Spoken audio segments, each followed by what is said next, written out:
ಕರ್ನಾಟಕ ರಾಜ್ಯದ ಎರಡನೇ ಹಂಪಿಯೆಂದು ಖ್ಯಾತಿಯಾಗಿರುವ ಪಾವಗಡ ತಾಲೂಕಿನ ನಿಡಗಲ್ ದುರ್ಗದ ಐತಿಹಾಸಿಕ ನಿಡಗಲ್ ಉತ್ಸವವನ್ನು ಸರ್ಕಾರವೇ ಆಚರಿಸಬೇಕೆಂದು ನಿಡಗಲ್ ಸಂಸ್ಥಾನದ ಪೀಠಾಧಿಪತಿಗಳಾದ ಶ್ರೀ ಶ್ರೀ ಶ್ರೀ ಸಂಜಯ್ ಕುಮಾರ ಸ್ವಾಮೀಜಿ ಒತ್ತಾಯಿಸಿದ್ದಾರೆ.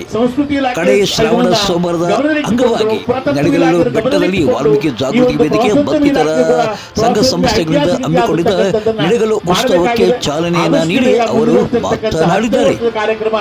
ವಿಜೃಂಭಣೆ ಜರುಗೋದ್ರಿಂದ ಆ ಕಾರ್ಯಕ್ರಮ ಐತಿಹಾಸಿಕವಾಗಿ 10ನೇ ವರ್ಷದ ಕಾರ್ಯಕ್ರಮ ಐತಿಹಾಸಿಕವಾಗಿ ಸ್ಥಳೀಯ ಶಾಸಕರಿಗೆ ಗಮನವನ್ನು ಕೊಟ್ಟು ಜಿಲ್ಲಾ ಮಂತ್ರಿಗಳು ಗಮನವನ್ನು ಕೊಟ್ಟು ಈ ಒಂದು ನಿಡಗಲ್ ಉತ್ಸವವನ್ನು ಸರ್ಕಾರವೇ ಆಚರಣೆ ಮಾಡಬೇಕು ಅಂತಕ್ಕಂಥದ್ದನ್ನ ಈ ಒಂದು ಘೋಷಣೆಯನ್ನು ಮಾಡಬೇಕಂತಕ್ಕಂಥ ಮಾತನ್ನ ಈ ಒಂದು ವೇದಿಕೆ ಮುಖೇನವಾಗಿ ಶಾಸಕರಿಗೆ ಮತ್ತು ಮಂತ್ರಿಗಳಿಗೆ ಮತ್ತು ಸರ್ಕಾರಕ್ಕೆ ಆಗ್ರಹ ಮಾಡಲಿಕ್ಕೆ ಇಷ್ಟಪಡ್ತೇನೆ ಅಂತಕ್ಕಂಥ ಮಾತನ್ನ ಹೇಳ್ತಾ ಎಲ್ಲ ರೀತಿಯ ಕಲಾವಿದರು ಬಂದಿದ್ದಾರೆ. ಮಳೆ ಬರ್ತದೆ, ಹಾಗಾಗಿ ಇಂಥ ರಮಣೀಯ ಸ್ಥಳ ನಿಜವಾಗಿ ನೀವು ಒಬ್ಬ ಸಾಹಿತ್ಯ ಬಂದಿದ್ದ ಅಂದರೆ ಒಬ್ಬ ನಿಜವಾಗಿ ಒಬ್ಬ ಕವಿ ಬಂದಿದ್ದ ಅಂದರೆ ಇಷ್ಟು ವರ್ಣನೆ ಮಾಡ್ತಿದ್ದ. ಈ ಯಾರಾದರೂ ಪ್ರತಿ ವರ್ಷದ 9ನೇ ವರ್ಷದ ಕಾರ್ಯಕ್ರಮ 9ನೇ ವರ್ಷದ ಕಾರ್ಯಕ್ರಮ ಮಾಡ್ತಾ ಇದ್ದೀವಿ. ಶ್ರೀಮಠದಿಂದ ಭಕ್ತರ ಕೂಡಿಕೊಂಡು ಮಾಡ್ತಾ ಇದ್ದೀವಿ. 9 ವರ್ಷ ಈ ಕೆಲಸವನ್ನು ಮಾಡ್ತಾ ಬಂದರೂ ಕೂಡ ಸರ್ಕಾರ ಆಗಲಿ, ಇಲ್ಲಿಯ ಶಾಸಕರಾಗಲಿ, ಇಲ್ಲಿಯ ಜಿಲ್ಲೆಯ ಮಂತ್ರಿಗಳಾಗಲಿ ಇವು ಈ ನಿಡಗಲ್ ಉತ್ಸವವನ್ನ ಸರ್ಕಾರಿ ಉತ್ಸವವನ್ನಾಗಿ ಆಚರಣೆ ಮಾಡಬೇಕಂತಕ್ಕಂಥ ಮನೋಕಲ್ಪನೆ ನಾವು ನಿವೇದನೆ ಕೊಡ್ತಾ ಇದ್ದೀವಿ, ವಿನಂತಿ ಕೊಡ್ತಾ ಇದ್ದೀವಿ, ಮನವಿ ಮಾಡ್ಕೊಳ್ತಾ ಇದ್ದೀವಿ, ಪ್ರತಿಯೊಬ್ಬರಿಗೆ ಹೇಳ್ತಾ ಇದ್ದೀವಿ. ಇಲ್ಲಿವರೆಗೆ ಯಾರು ತಲೆ ಕೆಡಿಸಿಕೊಳ್ಳದೆ ಅದಕ್ಕೆ ಕುತ್ಕೊಂಡಿದ್ದಾರೆ.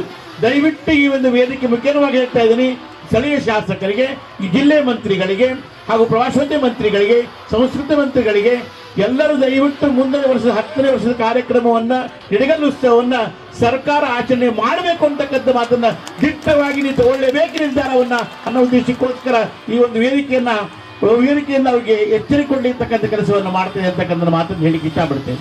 ಪ್ರವಾಸೋದ್ಯಮ ಇಲಾಖೆಯವರು ಇನ್ನು 9ನೇ ವರ್ಷದ ನಿಡಗಲ್ ಉತ್ಸವ ಕಾರ್ಯಕ್ರಮದಲ್ಲಿ ವಾಲ್ಮೀಕಿ ಜಾಗೃತಿ ವೇದಿಕೆಯ ಜಿಲ್ಲಾ ಅಧ್ಯಕ್ಷರಂತ ಲೋಕೇಶ್ ಪಾಳೆಗಾರ, ಗ್ರಾಮ ಪಂಚಾಯಿತಿ ಅಧ್ಯಕ್ಷೆ ಗಿರಿಜಮ್ಮ ಶಿವಣ್ಣ, ನವೀನ್ ಕಿಲಾರಳ್ಳಿ, ಮಾಜಿ ತಾಲೂಕು ಪಂಚಾಯಿತಿ ಸದಸ್ಯ ಶಿವಪ್ಪ, ಕಲಾವಿದರಂತೆ ಕಾರನಾಗಪ್ಪ, ಓಂಕಾರ ನಾಯ್ಕ್, ಜಗದೀಶ್, ಬೆಳ್ಳಿಬೆಟ್ಟಲು ಬಲರಾಮ್, ತಿಮ್ಮಯ್ಯ, ನಿವೃತ್ತ ಸೈನಿಕ ಅನಂತಯ್ಯ, ಮಂಜುನಾಥ್, ರವಿಕುಮಾರ್, ಮಹಾರಾಜ್, ಪಾಲಾಕ್ಷ, ನಿಡಗಲು ಮಂಜುನಾಥ್, ಕಾಮರಾಜು ಮತ್ತಿತರರು ಹಾಜರಿದ್ದರು.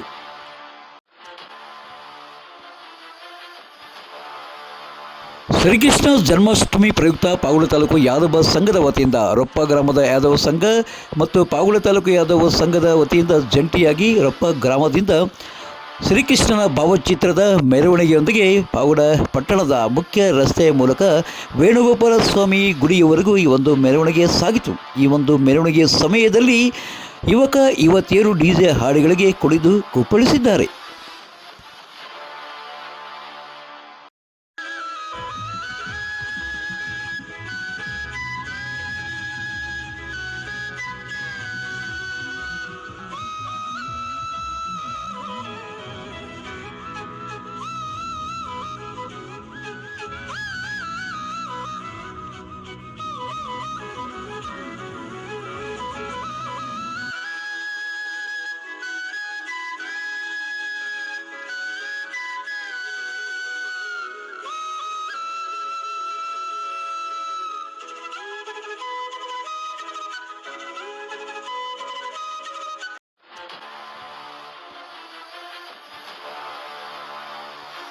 ಪಾವಗಡ ತಾಲೂಕಿನ ನಾಗಲಮಡಕೆ ಹೋಬಳಿಯ ಬಿಕೆಹಳ್ಳಿ ಗ್ರಾಮ ಪಂಚಾಯಿತಿಯು ಕೇಂದ್ರ ಸ್ಥಾನಬಹುದು. ಈ ಒಂದು ಬಿಕೆಹಳ್ಳಿ ಗ್ರಾಮದಲ್ಲಿ ಕಸ ವಿಲೇವಾರಿಯಾಗದೆ ಅಸ್ವಚ್ಛತೆಯಿಂದ ಕೂಡಿದ್ದು, ಮಳೆ ಬಂದರೆ ನೀರು ನಿಂತು ಕೊಚ್ಚೆಯಾಗಿ ಮಳೆ ನೀರು ಸರಾಗವಾಗಿ ಹರಿಯದೆ ಅವ್ಯವಸ್ಥೆಗಳ ತಾಣವಾಗಿದೆ.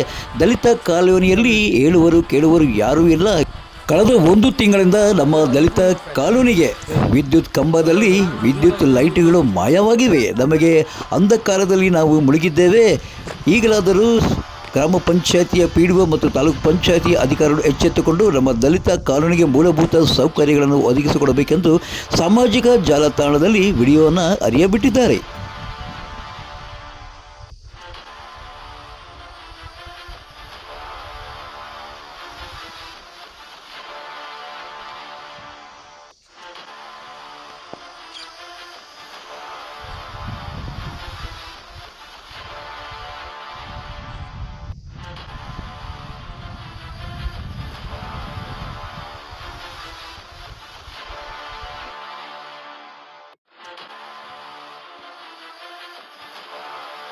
ಕಳೆದ 4 ವರ್ಷಗಳಿಂದ ಕಸ ವಿಲೇವಾರಿ ಮಾಡುವ ವಾಹನ ತುಕ್ಕು ಹಿಡಿಯುತ್ತಿದೆ. ಕಳೆದ 4 ವರ್ಷಗಳಿಂದ ಗ್ರಾಮ ಪಂಚಾಯಿತಿಯ ಮುಂಭಾಗದಲ್ಲಿ ಈ ಒಂದು ವಾಹನವನ್ನು ನಿಲ್ಲಿಸಲಾಗಿದ್ದು, ಇದು ಬಳಕೆ ಮಾಡದೆ ವಾಹನ ತುಕ್ಕು ಹಿಡಿಯುತ್ತಿದೆ.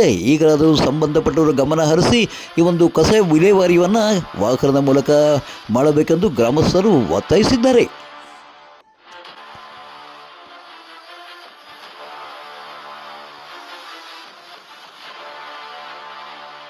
ಪಾವಗಡ ತಾಲೂಕಿನ ತಾಜಾ ಸುದ್ದಿಗಳಿಗಾಗಿ ನಮ್ಮ ಚಾನಲನ್ನು ಪಾವಗಡ ಪವರ್ ನ್ಯೂಸ್ ಎಂದು ಟೈಪ್ ಮಾಡಿ ಸಬ್ಸ್ಕ್ರೈಬ್ ಮಾಡಿ ಜಾಹೀರಾತು ನೋಡಿ ಪ್ರೋತ್ಸಾಹಿಸಿ ಬೆಂಬಲಿಸಿ. ನಾನು ನಿಮ್ಮ ಸತ್ಯ ಲೋಕೇಶ್, ಸಂಪಾದಕರು ಪಾವಗಡ ಪವರ್ ನ್ಯೂಸ್.